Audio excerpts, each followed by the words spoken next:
Hi guys, it's Sophia, and this tutorial is going to show you how to draw and watercolor roses in 3 different stages of their blooms. I hope you like it. As a disclaimer, roses can be really difficult to draw. They take a lot of time and practice. I've been drawing roses for a long time, so don't get discouraged if it doesn't turn out like you like. Just keep practicing with it.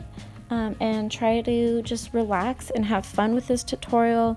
Remember, you can always pause and rewind if you ever get stuck. Materials. So you're going to need your watercolor palette, some various size paintbrushes, a pencil, a micron pen or other water-soluble pen, a jar of water, paper towels, and an eraser. And I also have a reference photo in front of me. So I'm going to start by just lightly sketching out the basic shapes of the roses I want and kind of just getting the composition that I like, and adding some stems and some leaves. Very light, basic shapes.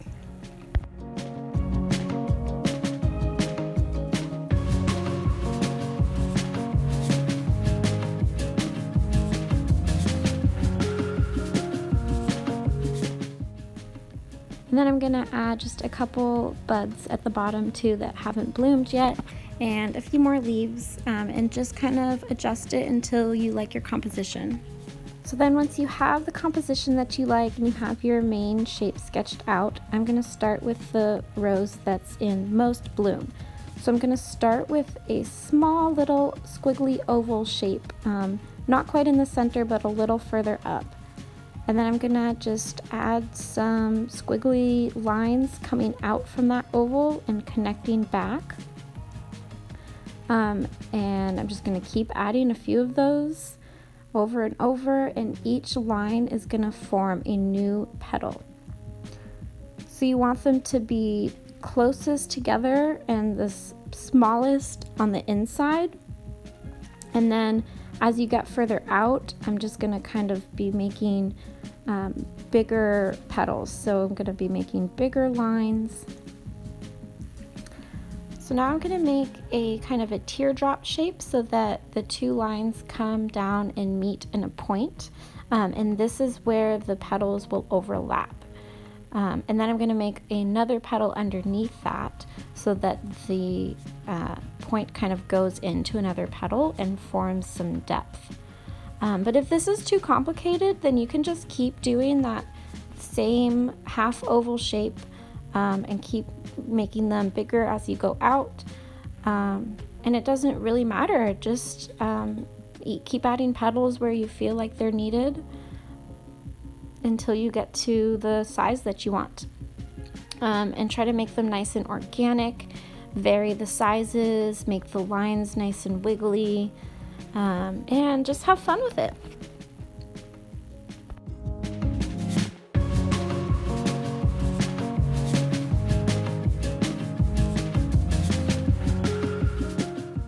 So now I'm going to add some shading. So I'm just going in and adding a few lines and making it darker in the areas that I think there will be shadow. So pretty much anywhere that the petals overlap and at the base of each petal. But this is kind of a more advanced step. So if you're feeling overwhelmed, you totally don't have to do the shading. You can just have a nice simple line drawing. And that's also beautiful. So I'm just going to kind of go over my lines and make them darker and finish the shading, but you're welcome to fast forward the video to the next step.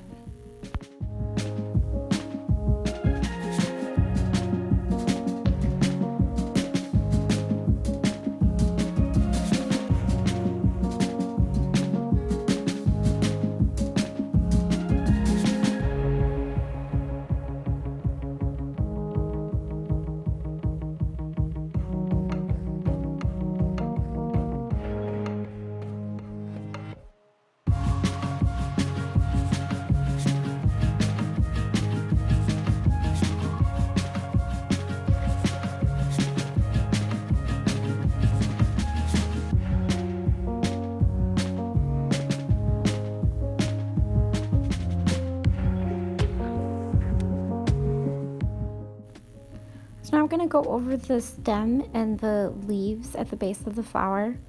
And I'm just going to kind of arch them so that they look like they're facing down and have nice curves to them. You can add as few or as many leaves as you want. And then I'm going to do the same for this next rose.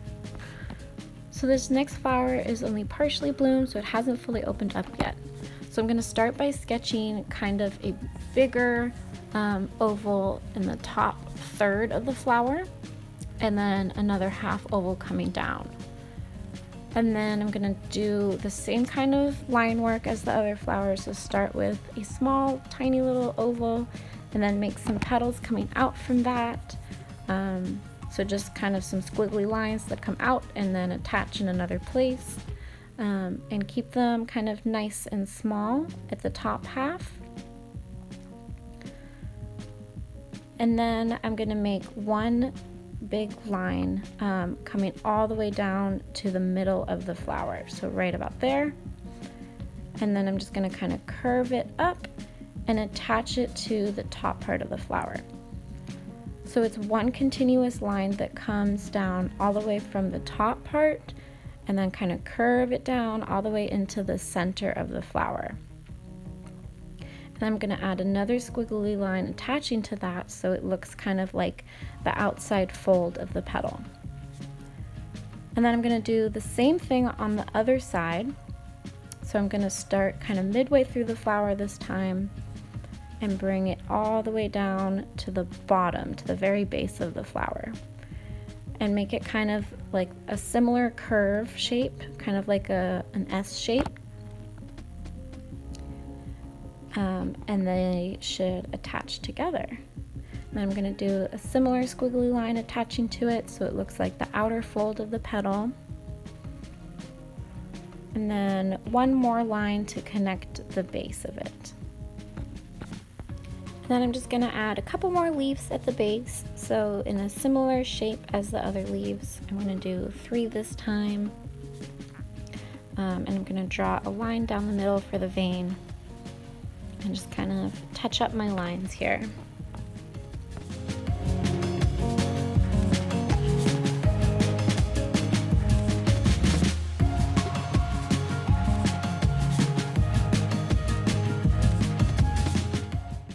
So now again, I'm adding just some shading to give it a little bit more depth and dimension. Again, this step is totally optional. If you just like the line work, that's fine. But I'm just going to do a few little lines at the base of each petal.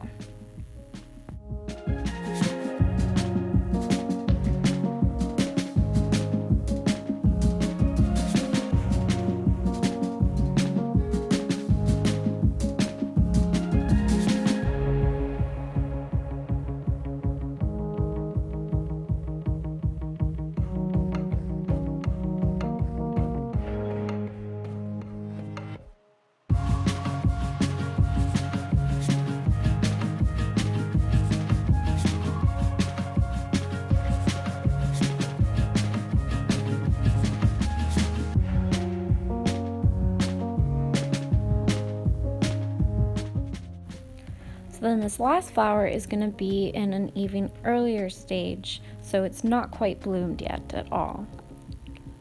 So you're just going to start kind of with a basic oval shape again, and I'm just going to do a squiggly line however you feel like it, starting from one side all the way attaching to the other side of it. And then I'm just going to do a few lines coming down from the top and attaching down to the base, and those are kind of the veins of the petals that you see on the outside. Then I'm going to do another squiggly line, kind of starting right above the other one, so again starting from one side and attaching all the way to the other side. Then I'm going to draw the stem, and again a few leaves at the base of the petal, but these leaves are going to face upwards rather than drooping downwards because it hasn't quite opened up yet.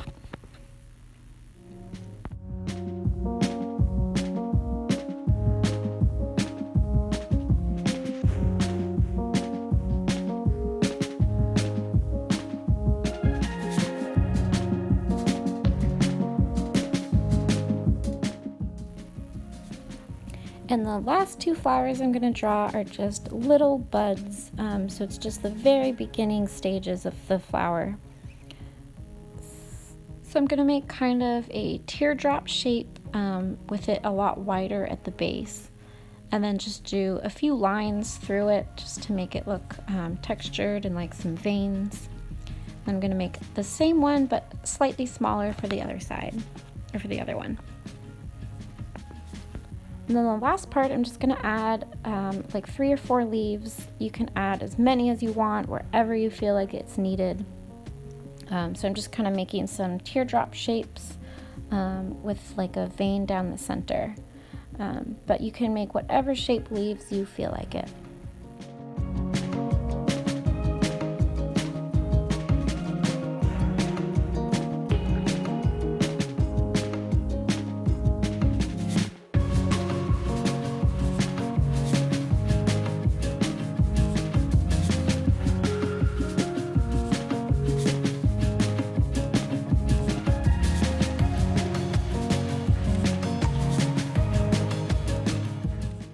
And there's your sketch. So you can either stop here or you can outline it like I'm going to.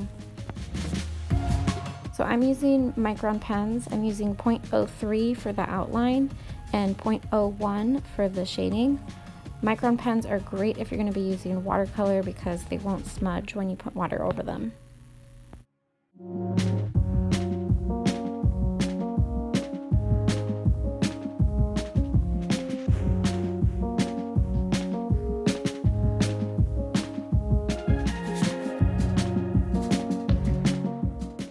And there is the outline. And don't forget to erase your pencil marks underneath it once the pen ink has dried.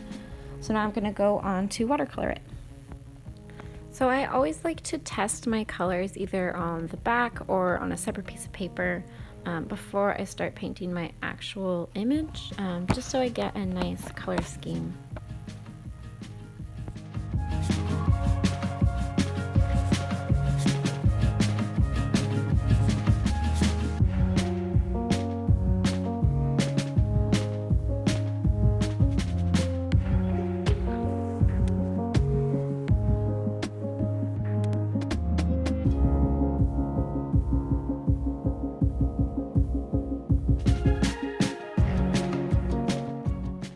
So I'm using a really small brush for all the little detail work, and I'm just going to kind of line each petal so that the darkest areas are right at the bottom where I already have my shading.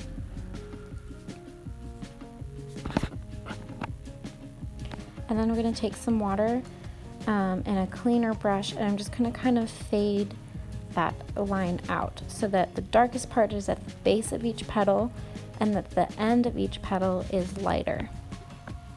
And for more tutorials on watercolor technique, stay tuned for a part 2 of this video.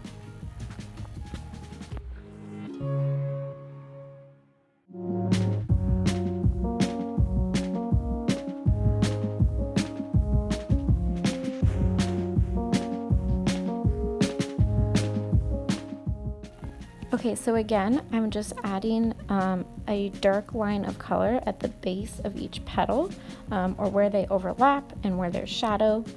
And then I'm taking a clean brush and some water, and I'm just kind of fading that line out. And you can always go over it to make certain parts darker, because often the paint will dry a little bit lighter than it looks like when it's wet. So I usually go over everything twice, just to get a stronger pigment and darker colors.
gonna do the same thing on the other flowers, and you can do whatever color you want. I'm kind of doing like a pinky, peachy, orange color for this next flower.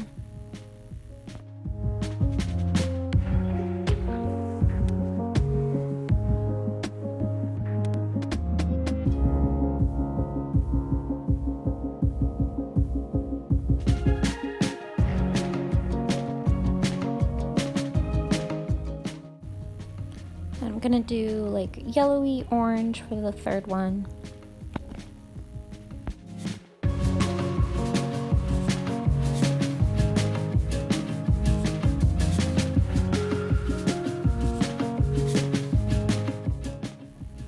And then I thought that first one needed just some highlights and a few extra color pops.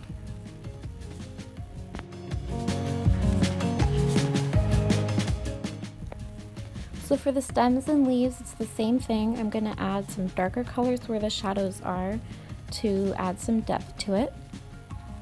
And then I'm going to add a tiny bit of pink at the end of the buds to make it look like the flower's just peeking out.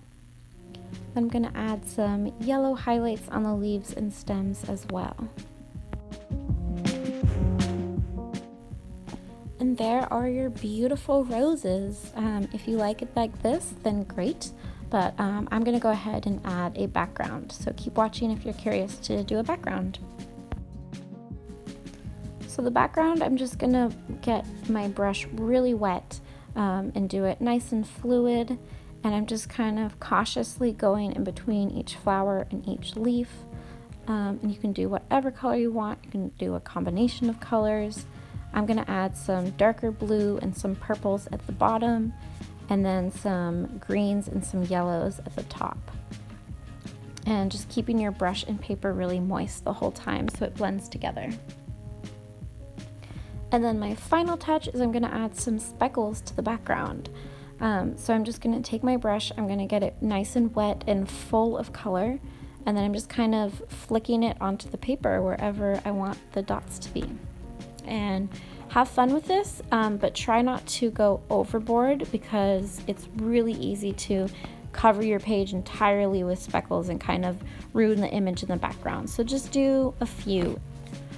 Also, make sure your background is completely dry when you do this, otherwise the speckles will just bleed into the background, which can also be kind of a cool effect. That's what happened at the bottom there. And if you're curious more about this technique, I'm going to go into it in further detail in my next video, so stay tuned. And here's the final product. I hope you had fun with this and that you keep practicing roses. Thank you for watching, and like and subscribe for more videos.